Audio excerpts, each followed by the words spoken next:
Welcome to another edition of Daily Airline News. I'm Jeffrey Thomas and I'm joined by my co-host Richard Godfrey from Germany. Good morning, Richard. Good afternoon, Jeffrey. Yeah, it is indeed a beautiful afternoon here in Perth, Western Australia. And we're straight into an Armada 7806 update.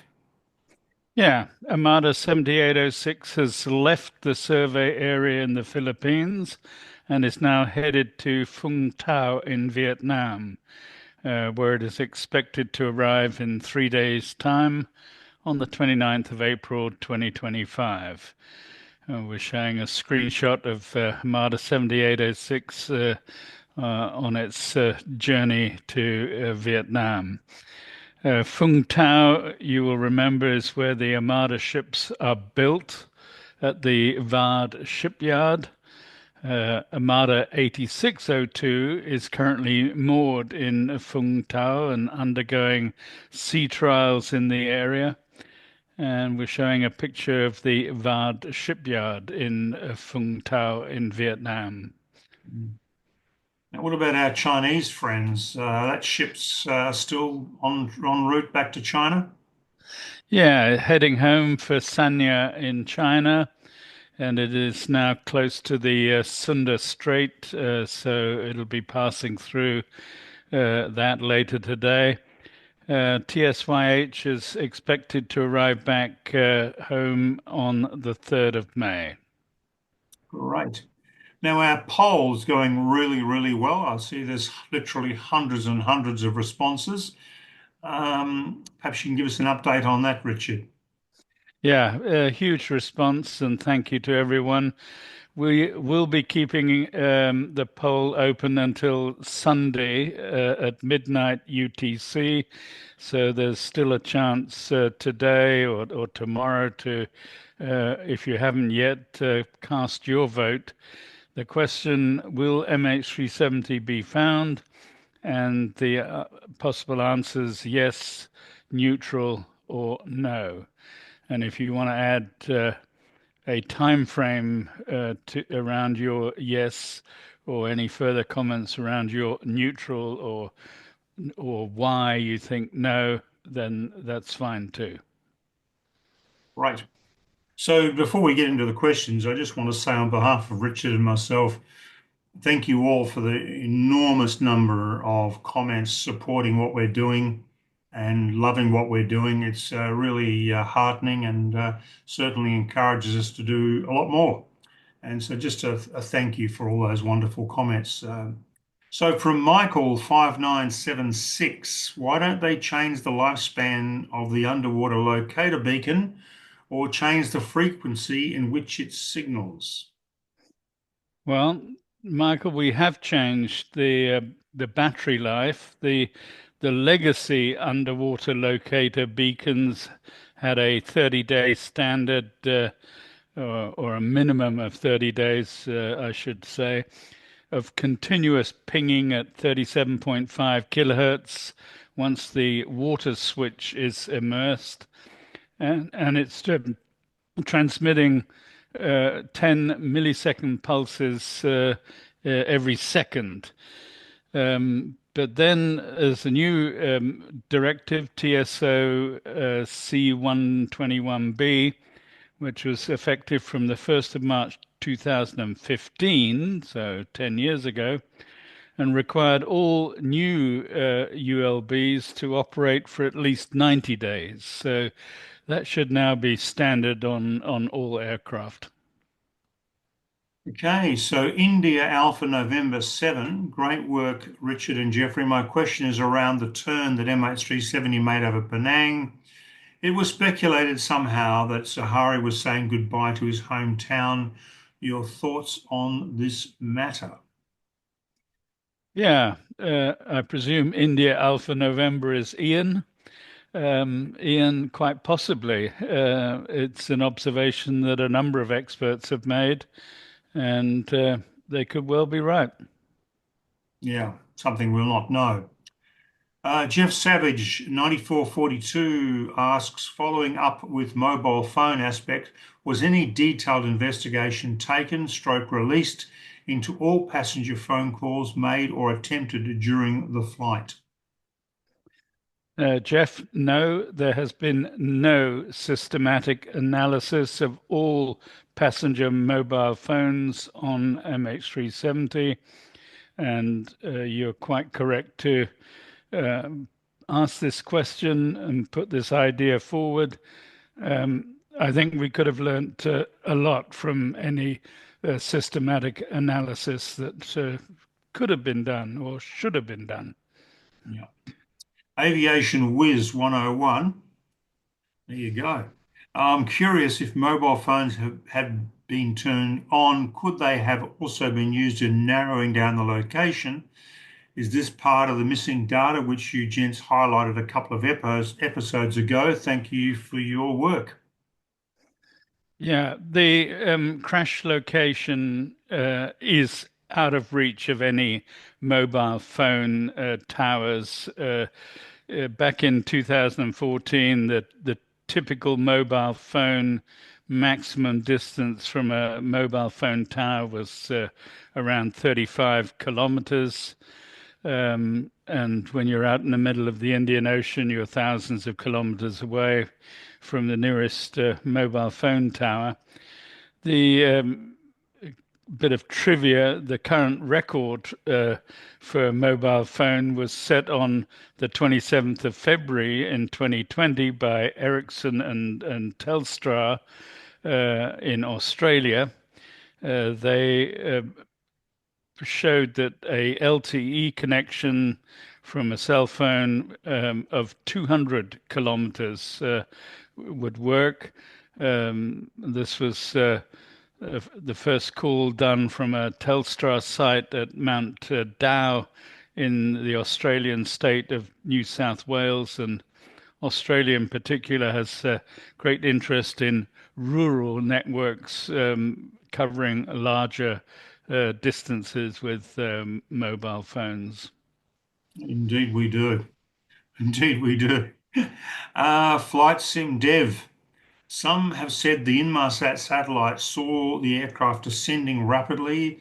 This is incorrect. The data it received on each ping and analysed timings and Doppler shift of those pings, Inmarsat was able to estimate the aircraft's position along certain arcs known as flight paths on the surface of the Earth. This provided investigators with an idea of the general location of the aircraft, but not coordinates like altitudes, latitudes, longitudes, only a ping saying, I am here. Yeah, I disagree. Uh, some of what you say is correct, but some of what you say is not correct. The BTO satellite data gives the distance of the aircraft from the satellite, and that's where we get the seven arcs from. And that distance draws a circle on the map, if you will. The BFO satellite data gives the relative velocity between the satellite and the aircraft in three dimensions. So it's not just how fast it's moving horizontally, but also vertically. And the only way the final BFO measurement works, taken at 001937 UTC, is by a rate of descent of around 15,000 feet per minute.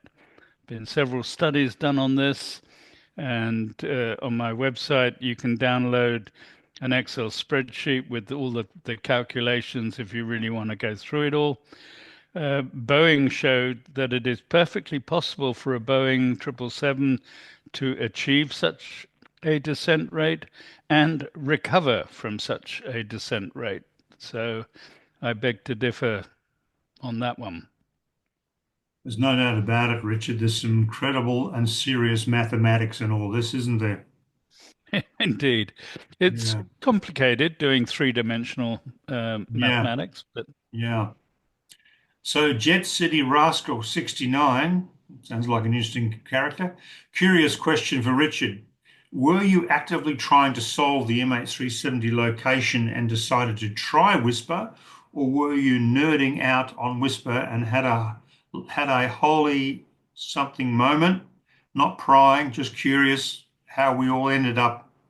Here is all. Rob in Western Canada. Great Yeah, question. great question. Whisper came out of the blue from a suggestion made by Dr. Robert Westphal. And I looked into it at first with some skepticism, but when I found out that Whisper could be used to detect and track aircraft, I then, of course, tried it out on MH370. I've been analyzing MH370 for 11 years, and the my interest in Whisper only goes back 4 years. So it it snuck up on me. Actually, it wasn't a holy something moment, but an interesting investigation into someone's new idea and suggestion in the realm of physics. So Jeff 9723 asks, I'm no pilot by any means. However, in the past, when planes have pressurized in flight, causing ATC to request, sorry, depressurized in flight, causing ATC to request an aircraft, typically military, or to intercept the aircraft. The other aircraft typically reports the windows have been frosted over. If the pilot was flying at 30 plus thousand feet and depressurized the aircraft, wouldn't the windows freeze over, preventing the captain from seeing where he was going? Also, the temperature at that altitude would be way below freezing. How did the pilot not freeze to death? How were the electronics and instruments in the cockpit still operational at such low temperature? Thanks, the show is quite fascinating and provokes a lot of thought and ideas and idea exchange. Keep up the great work. Hmm. Complicated question and complicated answer. The cabin pressurization system and the cabin air conditioning system are two separate systems. So, cabin pressure is held at between 6,000 and 8,000 feet altitude equivalent. So the percentage oxygen remains around 21%, which is sort of normal on the surface of the Earth. When an aircraft is depressurized, then mass will drop automatically from and when the cabin altitude exceeds 14,000 feet. And a pilot will don on a mask, an oxygen mask, within 5 seconds and initiate normally an emergency descent to around 10,000 feet, where you can start breathing normally again, and where the temperature is not quite as cold as, say, 35,000 feet. Now, cabin pressure surges to ambient flight altitude almost instantly if the cabin is depressurized. So you go suddenly from 8,000 feet to 35,000 feet in the case of MH370. And you're right, frigid outside air gushes in, lowering the cabin temperature, causing a lot of noise, and wind rushing in, and wind blast near any openings. And fogging can occur because there's a rapid adiabatic cooling. So all the windows will mist up, as you say. However, the cabin and flight deck temperature, which are set in the cockpit, will work against this, and the air circulation is a mixture normally of fresh air coming in from outside and recirculated air within the cabin. Um, and if the aircraft descends, then the cabin will be repressurized automatically. If the aircraft remains at 35,000 feet, or even worse, ascends to a higher altitude, then things will just be made worse. So it's a complex situation, and there's not a straightforward answer. And unfortunately, there's no way we can tell exactly what happened to MH370 and at what point it happened. We have certain clues, but nothing definitive. One of the points, though, that that Jeff makes as the pilot couldn't see where he was going. Well, of course, possibly doesn't realize, but in most cases, they don't actually look out the window anyway. They just fly on instruments. And of course, it was nighttime with no moon. So you couldn't see where you're going anyway, regardless. So just adding to that. But a very interesting question that he raises. From Miss Musicali, again, a very interesting episode. Thank you for all that you are doing in promoting scientific evidence as the leading basis for determining what happened on this flight. I have a question relating to this particular episode. How exactly are you able to determine the pressurization setting on this flight? As you described, they were unusually high. Second question, in fact, there's several questions here. Can you please describe in further detail exactly what engine or pressurization settings you are able to see and therefore analyze from the flight remotely? Why has this not been analyzed sooner? How exactly do you analyze these settings to produce an outcome of which you believe happened in this regard? Again, thanks for everything. I still add, albeit with my tongue firmly planted in my cheek, I dare you to change your backgrounds and or shirts for a day just for a change of scenery. Cheers and happy researching from Narissa. Okay, Narissa, a lot of questions. The last point first. We consider MH370 to be a tragedy, and I don't think it's appropriate that I sit here in my Hawaiian shirt thinking I'm on holiday in a sunny climate and supping a nice cocktail when we try to discuss the ins and outs of MH370. So I'm not going to take you up on your dare, I'm afraid to say. Now, what data do we have? We have a huge amount of data, but we pointed out there's a lot more we could have. We know a lot about the aircraft, the engine data, and the environmental data. You talk about cabin pressure and how that might have been manipulated on MH370. We're showing a screenshot of the aircraft data. We get two reports, one at takeoff and one during the climb, and then we get further position reports during the flight. But that's only as long as the SATCOM system was switched on. So we get the first set of position reports, but there should have been a second and a third set, and they didn't get sent. So obviously someone switched the SATCOM system off. If the transponder's switched off, then you don't get ADS-B data either, which gives at least the position and the altitude. But from the SATCOM, we get much more than just latitude and longitude and altitude.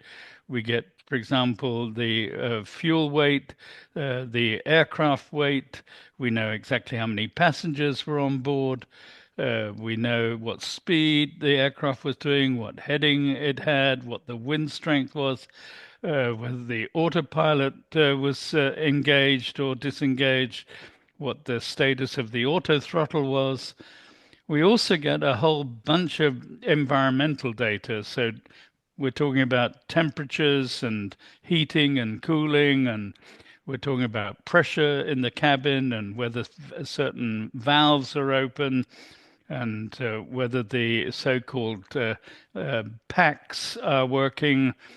These are air conditioning packs which run off the bleed air from the engines and mixed with oxygen in the cabin, which is recirculated. So we know about the flow rates. We know about the effect of the use of air conditioning on the electrical load on board, and we know about the fuel flow and the effect of electrical load and air conditioning systems on the fuel flow rate and usage. So there's a lot that we can analyze, and this has been analyzed before. We go into it at length in the so-called UGIB paper that Bobby Ullich, myself, Victor Unello, and Captain Andrew Banks wrote and released a few years back now. And many thanks to the ATSB and to Inmarsat, we now have received data from a previous flight, all the data I mentioned and more. So we can now compare with MH370 to a previous normal flight of MH370. We also compare with the uh, MH371 flight, which is the reverse from Beijing back to Kuala Lumpur. So a lot of analysis going on, and we hope that that will give us clues. And it would appear the pilot in command not only deviated from the flight plan with MH370, but also took measures to reduce the electrical load and reduce the fuel usage for the flight. So we're in the process of analyzing all of that. Yeah, good question. So Rachel Perry, 1249. Hi guys, absolutely love watching your channel. My question is it possible that MH370 is too deep down in the ocean to be found? And could the ocean currents have moved it significantly since it went missing in 2014? Keep up the great work, guys. Big fan from the United Kingdom. Rachel, no, it won't be too deep to be found. Ocean Infinity's equipment and other companies' equipment can go down to the maximum depths in the Indian Ocean. And the ocean currents will not move it significantly since it went missing in 2014. What could have happened is it slowly gets covered by silt or sand or mud on the bottom, or even volcanic ash, because there are underwater volcanoes in the Indian Ocean. So that is one thing. But then on the other hand, they have the equipment to look underneath the seabed and see if there's any metal objects, for example, that can be detected. So I'm still hopeful we'll find it, but the Indian Ocean is a huge place. Actually, there are a couple of sub-questions from Rachel's question. People asking, are there currents down there? And that's possibly another subject we can handle in our plane guys, although this is an ocean question. But the answer to that is yes, there are. It's quite a fascinating science that there are ocean currents at the surface and there are ocean currents on the ocean floor, and they're all over the place, and they traverse the globe. It's really quite an interesting subject. So the question's a very good question, Rachel. Matt Johnson, 7835. As a network engineer, first thing that comes to mind for me is who may have been using the Wi-Fi if in fact MH370 was equipped with Wi-Fi. Most airlines charge for Wi-Fi, so there would be a record of who paid. In some cases, frequent flyers get it for free. So if someone was using Wi-Fi, it would have been possible to send a text message, email, or other. Something to look into for sure. Do you want to answer that, Richard, or I can answer it? Well, why don't you kick off and I'll add to it. Yeah, so back in 2014, MH370 did not have Wi-Fi on their aircraft. It's only something more recently they have installed. So it wouldn't have been an option at that particular time. Yeah, and they also had an in-flight entertainment system which was combined with seat side phones, which satellite phones, SATCOM, and also you had the possibility of sending messages from your seat if it was equipped with a phone. Um, However, we know for a fact that the in-flight entertainment system was switched off following a diversion. So not only the transponder got switched off, but the SATCOM system and the in-flight entertainment system got switched off. So there was no moving map display of where you were or any possibility to use that system to send a message. Matt underscore right 374. Hi.